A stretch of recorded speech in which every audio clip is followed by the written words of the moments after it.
Salut, c'est Maxime, on se retrouve aujourd'hui dans une nouvelle vidéo. Cette fois-ci, on va changer de pays. On va s'intéresser un petit peu à l'horlogerie chinoise, notamment avec une version assez connue de la Seagull 1963. C'est parti!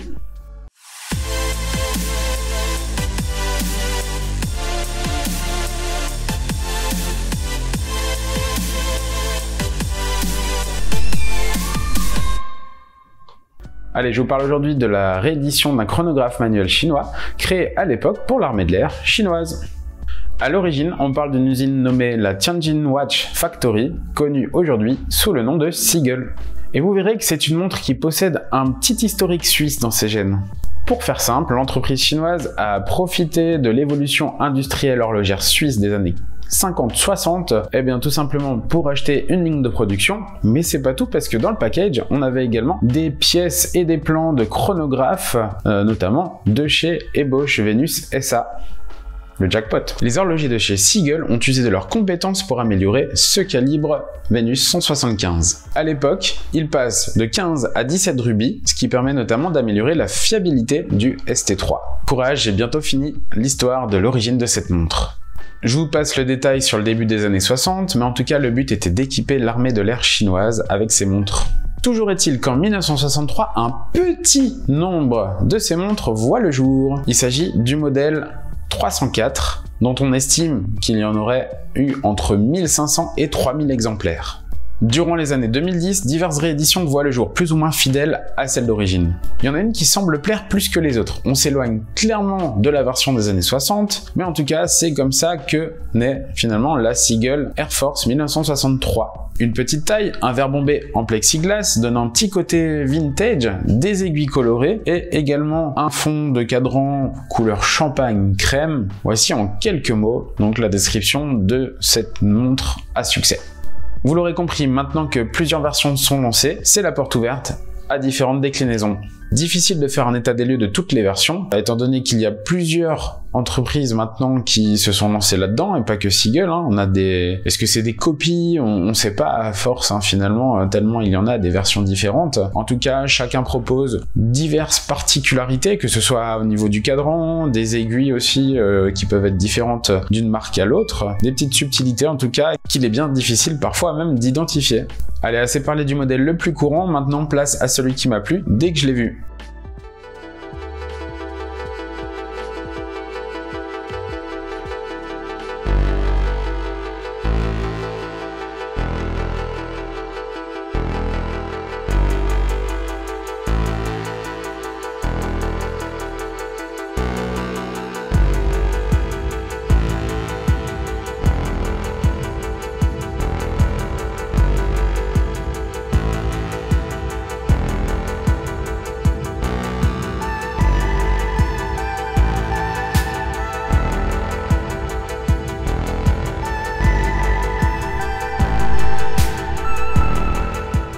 C'est après avoir été intrigué par le modèle classique dont j'ai parlé juste avant que j'ai décidé de me renseigner un petit peu plus sur cette montre.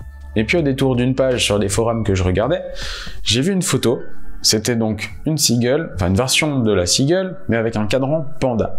Au fil de mes recherches, je me rends compte en fait que cette montre est fabriquée par apparemment un ancien de chez Seagull, Ed, qui a tout simplement lancé sa marque HK Ed et propose des versions un petit peu différentes, mais que je trouve que ça ressemble un peu plus à la version d'origine en fait. Et toujours avec le mouvement manuel Seagull ST 1901. Alors quelques chiffres pour parler de cette montre. Déjà, on a un diamètre de 37,5 mm. Ça surprend au début, parce que c'est un diamètre notamment que moi je n'avais pas du tout l'habitude de porter. Donc, comment dire que le premier passage au poignet, ça fait un petit peu rigoler doucement. On se demande si on n'a pas fait une connerie d'acheter une montre aussi petite. Surtout qu'avant, je portais principalement donc la Seiko SKX qui, avec ses 42 mm, fait beaucoup plus massive. Mais au final, on s'y habitue très bien. Alors malgré son petit diamètre, niveau épaisseur, ça se voit surtout de profil, mais on a quand même 14 mm d'épaisseur, ce qui n'est pas rien. Pourtant, c'est une montre qui n'est pas grosse, hein. Mais bon, c'est dû notamment au fait que le verre soit en plexiglas et donc qu'il soit en forme de dôme. Ça accentue énormément de profil, en tout cas la hauteur de la montre. Mais cela dit, quand on la regarde de face, on dirait pas du tout qu'elle est si épaisse, hein. Ensuite, l'entrecorne est de 18 mm officiellement. Pourquoi je dis officiellement? Eh ben, tout simplement parce que j'ai voulu changer de bracelet, hein, comme d'habitude, et puis je me suis rendu compte qu'il y avait quelques couacs. Alors, les bracelets en acier, il faut oublier à moins de retailler le bracelet en acier parce que ça ne passe pas. Je pense que c'est clairement inférieur à 18 mm. Tout ce qui est bracelet muni de pompe rapide type Presto pompe flash, là, j'ai essayé avec un de mes bracelets. Ça passe pas non plus. Donc, seule solution finalement, c'est de réussir à enlever la pompe flash et de mettre une pompe classique. Et dans ce cas-là, ça marche. Mais on sent qu'avec des bracelets classiques, par exemple en cuir, c'est vraiment un petit peu comprimé en fait. Hein. Mais bon, ça le fait aussi quand même. Les NATO, a priori, il n'y a pas de souci non plus. J'avoue, j'en ai pas porté avec cette montre. Donc voilà, c'est la particularité à tenir compte, surtout si vous souhaitez vraiment mettre des bracelets bien particuliers dessus. Je sais pas si les autres modèles sont aussi comme ça, mais en tout cas, j'ai quand même pu lire sur internet par-ci par-là des gens qui étaient un petit peu déçus justement de ce fait. Petite particularité, c'est qu'on a une distance corne à corne de 47 mm. Et ouais, les cornes sont assez longues, ce qui donne en fait une présence un petit peu supérieure au poignet qu'une autre montre dont les cornes seraient plus courtes et surtout avec une taille de boîtier équivalente. Donc si on a un poignet un peu plus grand, on va dire, c'est une montre qui ne choquera pas trop par sa petite taille. Attention pour l'étanchéité, comptez pas faire des sports aquatiques, même pour la vaisselle. Évitez peut-être déposer votre montre parce que bon, c'est vrai que le niveau des chronographes, le point faible, c'est les entrées d'eau au niveau des boutons poussoirs et celle-ci fait pas exception puisqu'elle possède une étanchéité limitée à 3 atmosphères, donc soit 30 mètres. Donc grosso modo, quelques éclaboussures, mais pas plus. Les finitions de la montre sont très correctes. On a un boîtier qui est donc en acier chromé sur tout le boîtier. Le fond de boîte est très intéressant également puisqu'il est ouvert sur le mouvement. Pour parler du cadran, alors moi j'ai choisi la version cadran crème avec les sous-compteurs noirs. Un fond clair avec 2 ronds noirs, ça vous fait pas penser à un animal ça? En horlogerie, on appelle ça un cadran panda. Beau clin d'œil pour une montre qui vient de Chine, je trouve, non? Le cadran a une finition de mat. On a ici un logo et des index qui sont appliqués, offrant un relief doré à ce cadran. D'ailleurs, ce doré qu'on retrouve un petit peu partout sur la montre se marie, à mon avis, très subtilement avec la couleur crème de la montre. Sur ce cadran, on retrouve également donc une inscription mentionnant le nombre de rubis, soit 19, ainsi que le pays de production, la Chine. Alors on a 2 sous-cadrans noirs, comme je l'ai dit avant, avec notamment à gauche la petite seconde. Bah oui, parce que la grande aiguille blanche, en fait, c'est la trotteuse du chronographe. Et donc pour le chrono, à droite, on retrouve les minutes du chronographe, limité à 30. On parle ici d'un cadran unicompax. À ne pas confondre comme on pourrait le faire avec le terme de bicompax. En fait, c'est simple, il ne faut pas se fier uniquement au nombre de cadrans, tout simplement, mais surtout au nombre de fonctions qu'offrent ces cadrans. En mettant de côté le petit compteur des secondes, il ne reste qu'un autre compteur dédié à une complication. Donc ici, le chrono.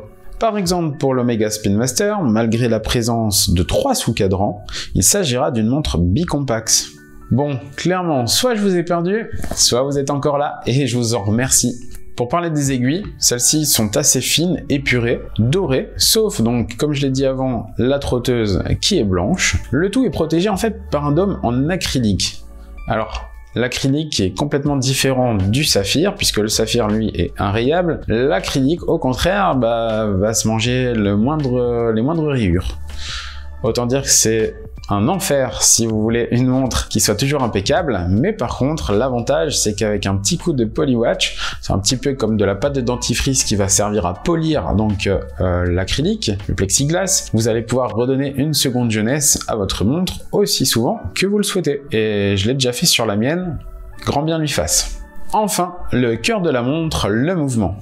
Comme déjà évoqué, donc on a ici le calibre ST1901 qui est un calibre mécanique à remontage manuel chronographe. Et particularité de ce calibre, c'est que au niveau de la partie vraiment dédiée au chronographe, on peut apercevoir à travers le fond transparent la roue à colonne. Alors c'est un organe qu'on ne peut pas apercevoir non plus partout, car il y a des mouvements qui en sont dépourvus. Il y a d'autres systèmes en fait. On peut pas comparer non plus les finitions de ce calibre face à une montre beaucoup plus onéreuse dont les finitions sont impeccables comme des montres de chez Lange par exemple, mais en tout cas c'est quand même sympathique de pouvoir se plonger au cœur de ce mouvement battant à des alternances de 21 600 alternances par heure. N'empêche qu'on peut apercevoir des vis bleuies ainsi que des ponts décorés de Côte de Genève.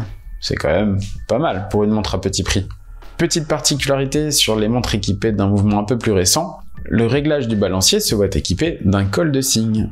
En termes de réserve de marche, ma version tient environ 50 à 55 heures sans remontage. Bien sûr, si vous laissez tourner le chronographe, la réserve de marche peut baisser quand même un peu plus vite que la normale. En conclusion, c'est un achat peu onéreux pour un début de collection, et puis surtout ça vous permettra d'avoir un chronographe mécanique à remontage manuel à petit prix et d'une qualité quand même assez correcte. C'est une montre que je trouve très attachante, on peut la personnaliser un petit peu en changeant de bracelet, bien que l'offre soit réduite, notamment à cause des problèmes d'entrecorne que j'ai évoqués avant, mais c'est surtout qu'elle a quand même un style bien à elle, on peut pas marier non plus avec tout type de bracelet. Je trouve qu'elle a un petit côté classe et sport à la fois, et puis surtout le côté panda, ça fait quand même oublier un petit peu l'héritage militaire de la version d'origine. Son côté vintage, ça lui donne quand même son charme, et puis j'ai toujours plaisir à la porter, bien qu'elle ne soit pas ni suisse ni onéreuse. C'est pas ce qui compte, c'est le plaisir qu'on en retire à la porter. C'est vrai, non? On peut trouver cette montre sur le site de HKED, je mets le lien dans la description, pour le prix de environ 180 $, en tout cas au moment où la vidéo a été tournée, ce qui fait environ 230 €, grosso modo. Ça va dépendre également donc du type de modèle, des taxes aussi douanières. Je sais que là, dernièrement, ça a un petit peu changé au niveau des taxes douanières, donc faites attention quand même. Ce serait dommage d'acheter une montre qui, à la base, ne vaut pas trop cher et qui vous coûte un rein à l'arrivée. Façon de parler. C'est ici que cette revue de la HKED 63 se termine.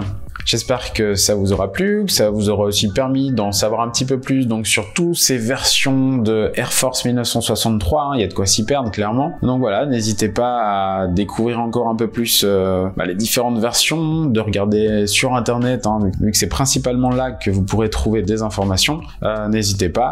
Et puis faites-vous plaisir, si vraiment elle vous plaît, il y aura forcément une version qui vous plaira, donc n'hésitez pas. À ce prix-là, ce serait dommage de se priver d'un joli chrono, à mon avis. On se donne rendez-vous dans une prochaine vidéo. N'hésitez pas à laisser un petit commentaire. Et puis surtout, merci de vous abonner et d'actionner la cloche pour ne rien louper des prochaines vidéos. Allez, salut!